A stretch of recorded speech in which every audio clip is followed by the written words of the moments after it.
കായിക താരങ്ങൾക്കായി കരുതി വച്ചതാണ് ഇതുപോലുള്ള മൈതാനങ്ങൾ. 2 വർഷത്തോളമായി പൂട്ടിയിട്ടിരിക്കുന്ന മാഞ്ഞാലിക്കുളം മൈതാനം ആരുടെയെങ്കിലും പാദസ്പർശമേൽക്കാൻ കൊതിക്കുകയാണ്.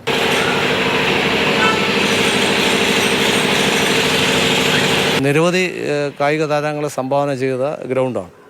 പണ്ട് കുളമായിരുന്നതിനെ കളിക്കാൻ വേണ്ടി നാട്ടുകാരും എൻ്റെ സ്കൂളിലെ അധ്യാപകരും ചേർന്നാണ് ഈ കുളത്തിനെ ഗ്രൗണ്ടാക്കിയത്. ഈ നവീകരണത്തിൻ്റെ കണക്കെടുത്താൽ തന്നെ ഏകദേശം 2 കോടി രൂപ ഇതിന് ചിലവായിട്ടുണ്ട്. പക്ഷെ അതിൻ്റെ ഗുണം നാട്ടുകാർക്കും കളിക്കാർക്കും സ്കൂളിനും ഉണ്ടായിട്ടില്ല. നവീകരിച്ച മൈതാനം 2 വർഷം മുൻപ് ഉദ്ഘാടനം ചെയ്ത മന്ത്രി ആന്റണി രാജു ഇതൊന്നും അറിയുന്നില്ലേ?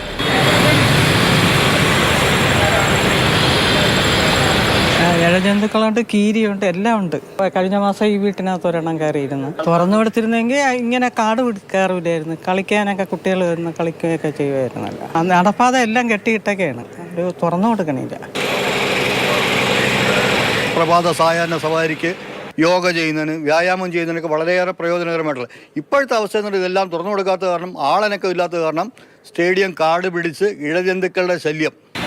നിരവധി കായിക താരങ്ങൾ പരിശീലിക്കുന്ന പൂജപ്പുര മൈതാനം സർക്കാർ സ്വകാര്യ പരിപാടികളാൽ സമ്പന്നമാണ്.